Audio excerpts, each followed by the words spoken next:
De toute la salle bat avec vous pour Jérusalem. Merci Nurit. La parole, si vous le voulez bien, un petit mot, Monsieur Goasguen. Et bonjour à vous tous. Alors je viens en voisin et je voudrais remercier ceux de Dijon qui ont eu cette idée formidable de célébrer Jérusalem. Car moi aussi je célèbre Jérusalem avec vous et je tenais absolument à être présent. Vous me direz, j'ai pas eu beaucoup d'efforts à faire, j'habite à quelques mètres.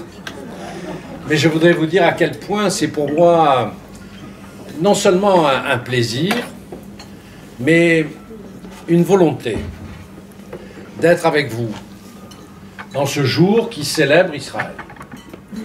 Et célébrer Israël, c'est célébrer Jérusalem. Parce que pour moi, comme beaucoup d'entre vous, mais beaucoup de Français de plus en plus, je l'espère, Jérusalem est la vraie capitale d'Israël. La vraie. La vraie, la seule. Et quand je dis cela, je pèse mes mots politiquement. Je souhaite vraiment, comme vous tous, que la France, et sa diplomatie surtout, veuille bien considérer, après ce qui se passe au Moyen-Orient, qui est en feu, qui est embrasé, dans un soi-disant printemps arabe qui se termine par un hiver islamiste, que la France veuille bien comprendre où sont ses véritables amis. Nos frères, nos alliés sont en Israël. Et je souhaite aujourd'hui avec vous, vraiment, que la paix soit sur ce beau pays, que j'aime. Que j'aime parce que, vous savez, dans l'histoire, moi je suis historien, il y a peu d'exemples d'une réussite pareille. Voilà un pays qui a connu plus de 60 ans de guerre, qui a réussi à faire un pays démocratique, un pays puissant, un pays économiquement au-devant de toutes les créations, qui technologiquement est en train de montrer toute la puissance de son intelligence. Un pays admirable. Vous savez, il y a peu d'histoires grandes au XXe siècle et qui ne soient pas sinistres. Je pense évidemment, et je ne peux que penser quand je regarde cela et que je vous écoute chanter, à ce qui s'est passé au XXe siècle terrible, et notamment ce qui s'est passé lors de la Shoah.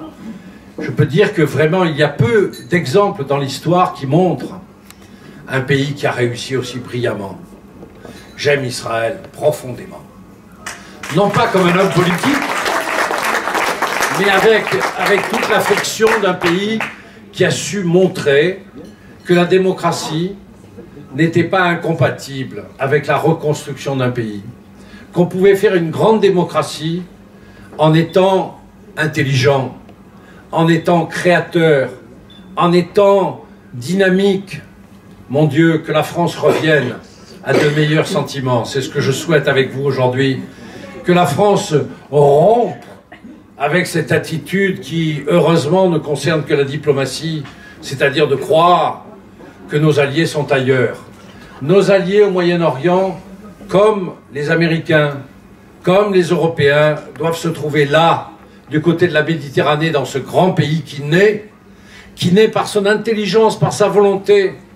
Je souhaite vraiment que la France et Israël retrouvent le chemin des années avant 1967, lorsque la France disait « Israël, notre ami, notre allié, notre allié ». Et mon Dieu, j'espère que le futur gouvernement israélien trouvera les solutions. Mais je fais confiance, vous savez, aux hommes politiques israéliens que je connais bien. Ils sont capables de sortir de toutes les difficultés électorales. Imaginez ce que serait la France si nous avions la proportionnelle. C'est déjà difficile sans la proportionnelle. Mais alors, avec la proportionnelle, quel est le pays démocratique qui est capable, avec le scrutin proportionnel qui rend les majorités impossibles, de trouver un accord? Quel est le pays au monde qui dispose d'une Cour suprême de juristes capable de juger de toutes les exactions, y compris les exactions militaires?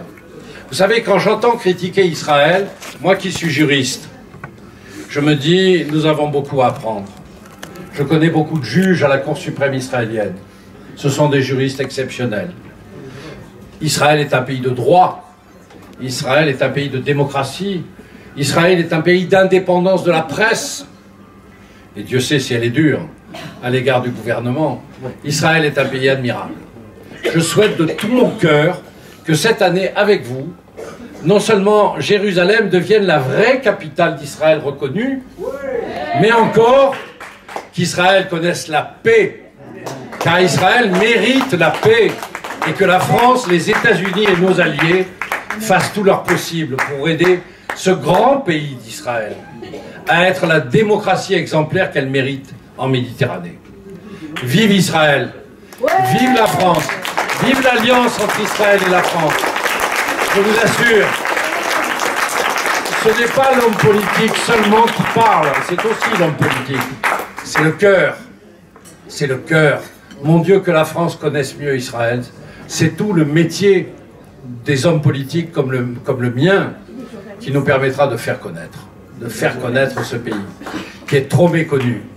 Vive Israël, vive Jérusalem, vive Jérusalem capitale, et merci à Dijon. Merci. Soyez sûrs.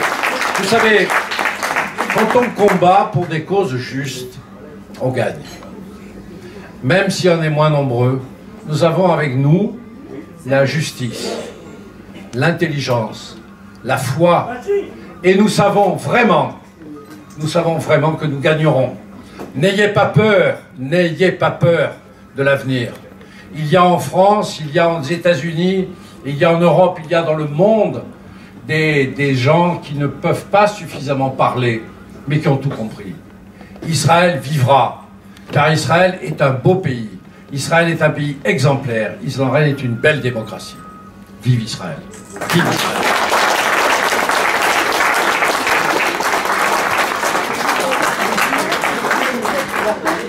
Merci, Monsieur Guasguen. Je crois que vous réchauffez le cœur de tout le monde, parce que c'est vrai qu'il y a des moments où on est un tout petit peu découragé.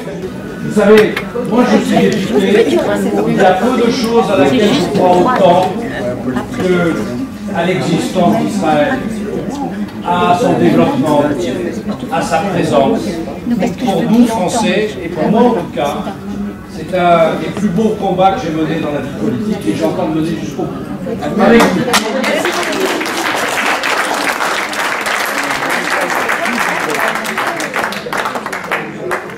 Nous avons aujourd'hui un vrai combat devant nous, c'est qu'on vient de découvrir d'une manière irréfragable que les assassins des touristes israéliens en Bulgarie venaient du Hezbollah.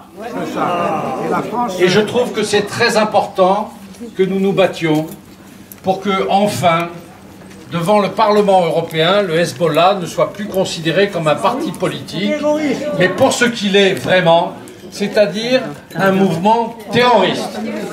C'est ce que je voulais vous dire, et nous avons de bonnes chances d'y parvenir.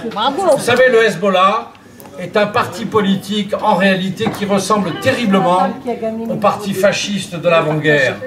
C'est-à-dire un mouvement qui a des élus, mais qui en même temps a une armée. L'armée du Hezbollah est supérieure à l'armée libanaise. Absolument. Et le Hezbollah, dans le monde entier, est en train de susciter des mouvements terroristes. Et il faut que la France, comme les autres pays de la communauté européenne, prennent conscience qu'on ne peut pas admettre en Europe de financer ou d'aider un parti qui se livre à de telles exactions sur le sol de la communauté européenne. Donc, fini le Hezbollah à la communauté européenne et vraiment battons-nous, c'est important. Mais si on veut être très concret et opérationnel, qui va soutenir la Bulgarie aujourd'hui? Parce que qui accuse, qui a eu sur son sol l'attentat et les morts? Un pays européen, la Bulgarie. Et aujourd'hui, il est bien seul. Parce qu'en réalité, autour de la Bulgarie, la majorité des pays, dont la France, ont des espèces d'accords mi-secrets, mi-figue, mi-raisin, et n'ont pas intérêt à se dédire en faisant maintenant apparaître le Hezbollah comme ce qu'il est vraiment, et que vous avez parfaitement défini, un groupe terroriste. Je vais plus loin que vous, monsieur Goasguen, je les traite de nazis-islamistes. Ce sont des nazis-islamistes, ils ont les mêmes méthodes. Donc, qui va pouvoir influer à l'Assemblée? Qui va pouvoir... Merci, c'est ce que je voulais entendre. Merci, monsieur Goasguen. On savait qu'on pouvait compter sur vous. Franco-israélien de la jeunesse.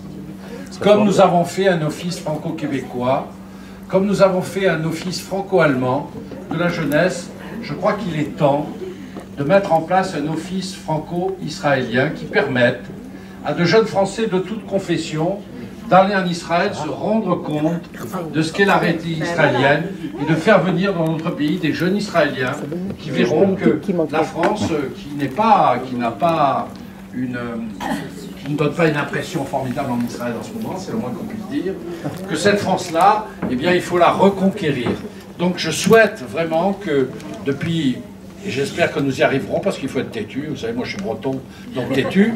Donc nous aurons, j'espère un jour, un office franco-israélien de la jeunesse, comme nous avons eu un office franco-québécois et un office franco-allemand. Mais demain matin, vous aurez la lettre. Merci beaucoup. Voilà. Merci beaucoup. La parole à la présidente de France-Israël, Dijon. Merci Laurence. Bonjour à tous. Bonjour à tous. Alors, je tiens juste à une petite rectification. C'est vrai que le thé à Jérusalem est né à Dijon en 2009, fin 2009. Mais après, c'est vrai que Laurence, avec France-Israël Paris, a repris le relais, donc 2010, 2011, 2012 et 2013. Et c'est à chaque fois un succès. Alors tous ensemble, Yerushalayim shel Zahav.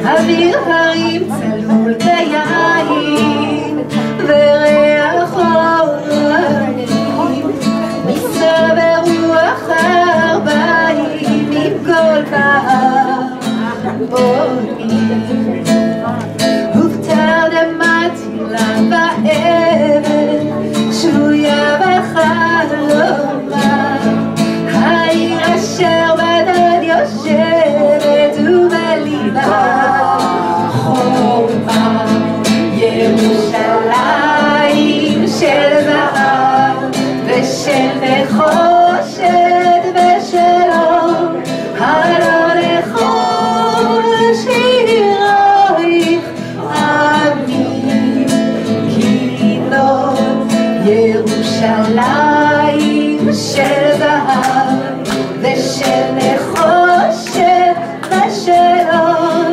הלא לכל שירייך אני כינור